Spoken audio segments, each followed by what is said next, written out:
Hey, welcome back to this week's episode of On the Level Leadership. And my name is Tammy. I'm your leadership and career growth coach. I'm here to help you be the best leader you can be so you can grow in your career.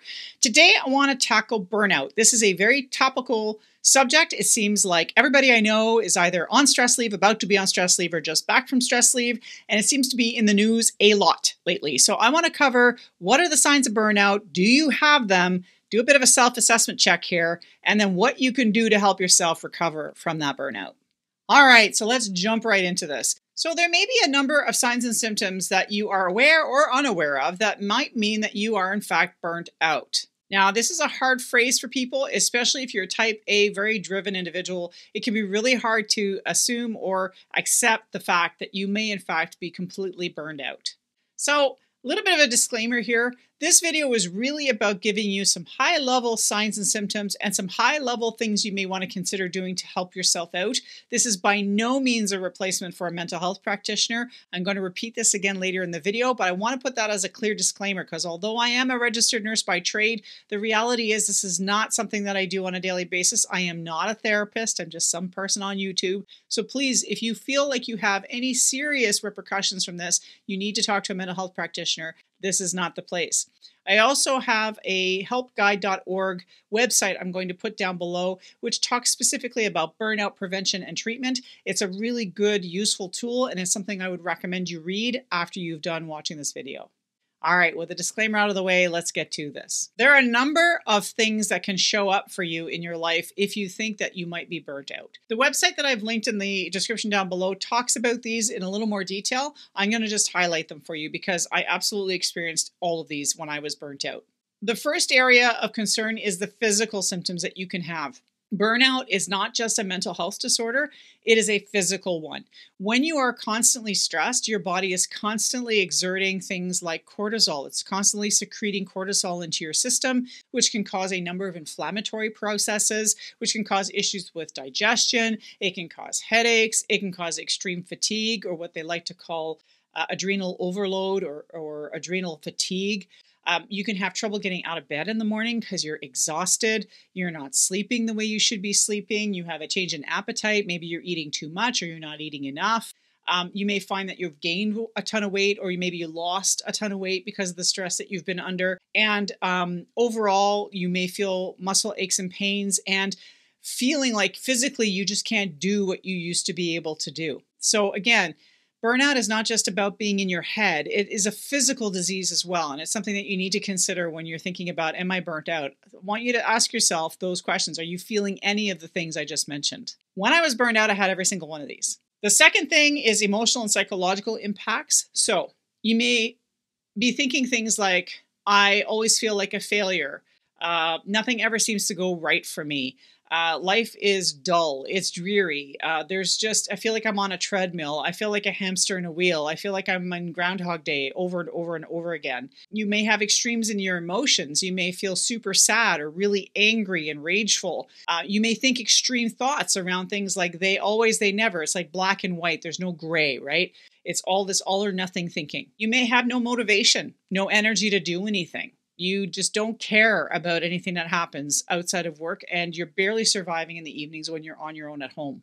You may feel your family life is depleted because of all of that's going on in your life. You don't have the energy to give to your kids. You just don't give a shit about making lunch or dinner for them anymore.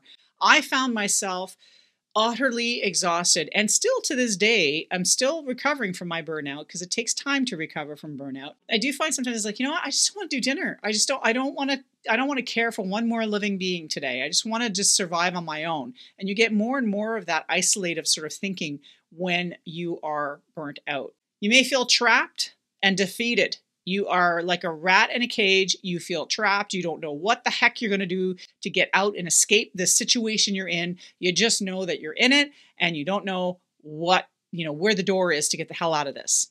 Behaviorally, you're going to find yourself not socializing. You don't have the energy to socialize, and you don't want to socialize because you're not in the best headspace, right? You don't want to be around other people. You just want to be by yourself. I found that I isolated myself in my room more and more, right? Where I would go reading, or I'd go watch YouTube, or I would sing on Smule, or I would take a bath. And I found like I needed to isolate. I needed to kind of cocoon myself almost as a form of protectionism because of my day being so bad.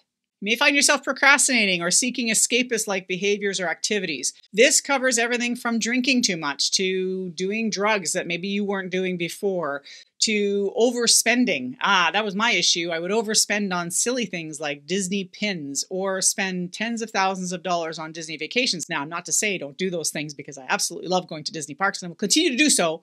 But the thing is that when you're burnt out, you're probably not thinking clearly, and you're not thinking about the long-term ramifications of these decisions. So again, if you're doing escapist-like behaviors where you're shopping too much, or you're eating too much, or you're drinking too much, and what I mean by too much, it's more than what you were doing before you were burnt out, or maybe it's getting to the point where it's affecting your health, then you need to maybe start thinking about doing something about it. You also suffer from either absenteeism or presenteeism.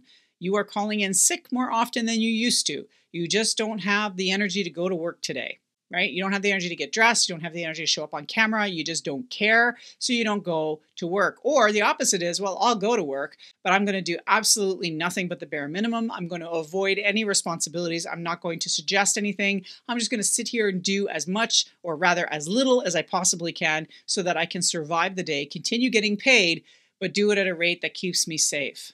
So none of those symptoms are good for you. They predispose you to things like heart attacks, liver disease, depression, anxiety, suicidal ideation.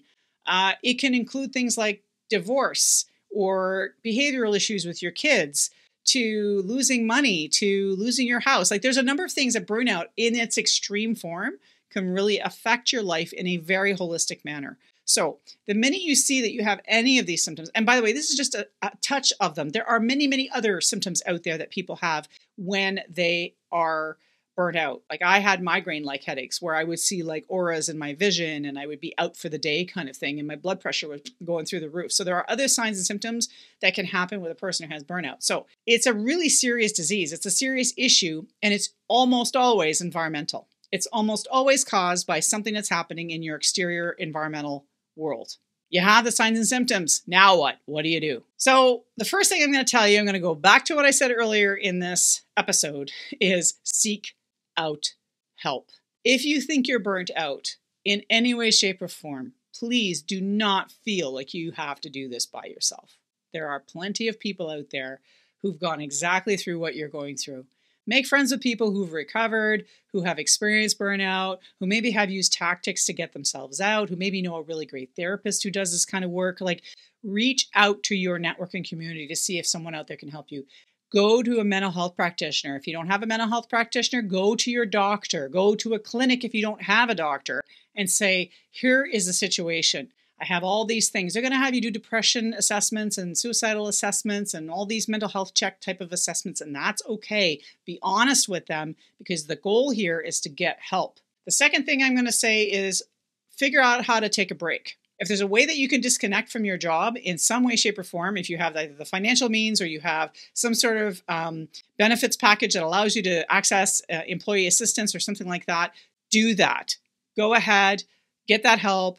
Take a break. If you have vacation, take vacation. If you have sick leave, take sick leave. Do what you need to do to get yourself at least a kickstart in the health. Sometimes just detaching yourself from the environment and taking a breather gives you the perspective you need to figure out what your plan of attack is going to be in order for you to either get out of that bad situation or to at least manage or learn to reframe your thinking in order to deal with the situation. The other thing is set boundaries. I want you to set boundaries and stick to them. This means learning how to say no. No, I'm not taking on that extra activity. No, I'm not working past 6 o'clock tonight. No, I'm not giving up my lunch hour for another superfluous meeting that has no meaning or no value. No, you need to start to learn to own your leadership and say, you know what? I have to take care of myself, and I need my 12 to 1 or I need my 11 to 12 to go for a walk to refresh myself so that I can be fresh and ready to deal with the afternoon. No, I'm not working past 6 because my family needs me and I have to do this. No, I'm not doing that extra volunteer activity that you're asking me to do, Mr. and Mrs. So-and-so. Learn to say no and start to take care of yourself. There is nothing selfish about that, by the way. Being selfish is actually being selfless, because the more you take care of yourself, the more you can offer others. As soon as you are depleted, you have nothing for anybody else. You're going to need to find balance.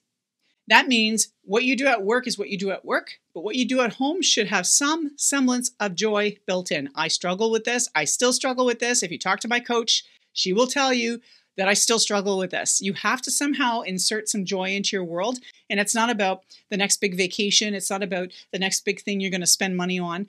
Joy is about seeing the little things in life. It's about enjoying the rainbow when you go for a walk. It's about playing with your kids. It's whatever brings you joy. You need to build more of that in your life, because ultimately you need to find ways to fill yourself up because you're so depleted. Get your sleep. Okay, this is going to seem obvious, but when I was burned out, I had a hard time sleeping because had all these racing thoughts go through my head, all these things I had to do. All of my anxiety was triggered around what I didn't do today that I should have done, and I had a hard time sleeping. So get your sleep is important though, because when I had postpartum depression and anxiety after I had my kids, one of the biggest predicting factor of whether I would have a relapse was if I started to lose sleep for something. So if my kids, for example, went through a growth spurt and stopped sleeping at night, I found that in those moments, I would end up having a relapse in my depression because I wasn't sleeping as sound and as often or as long as I needed to. So get the sleep. It's important for your brain and your body to recover from all of the stresses of the day when you sleep. So how do you do that? Well, you might want to see your doctor about helping you with that, because there may be methods, either pharmaceutically or otherwise, that might help you to sleep. You can do simple things like change your routine to one that's more relaxing, take a bath, read a book, turn off the machinery, or turn off the blue screens on your phone. Like, there are other things you can do. Go for a walk just before bed so you're relaxed.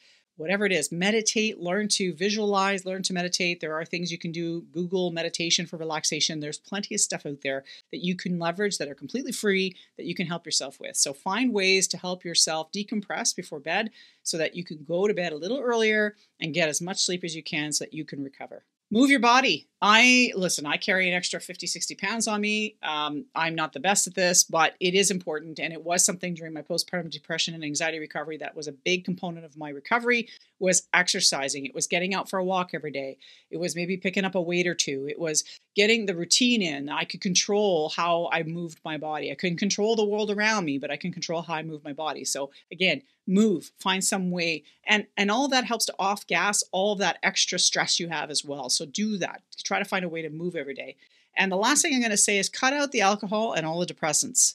Like, knock it off. I gave up alcohol completely for about 6 months. I reintroduced it recently where I have the odd like Moscow Mule or something in the evenings with my husband, but that's about it. I do not drink regularly. There was a time when I was burnt out where I was drinking alcohol every single night, and not just a glass, but 2, sometimes 3.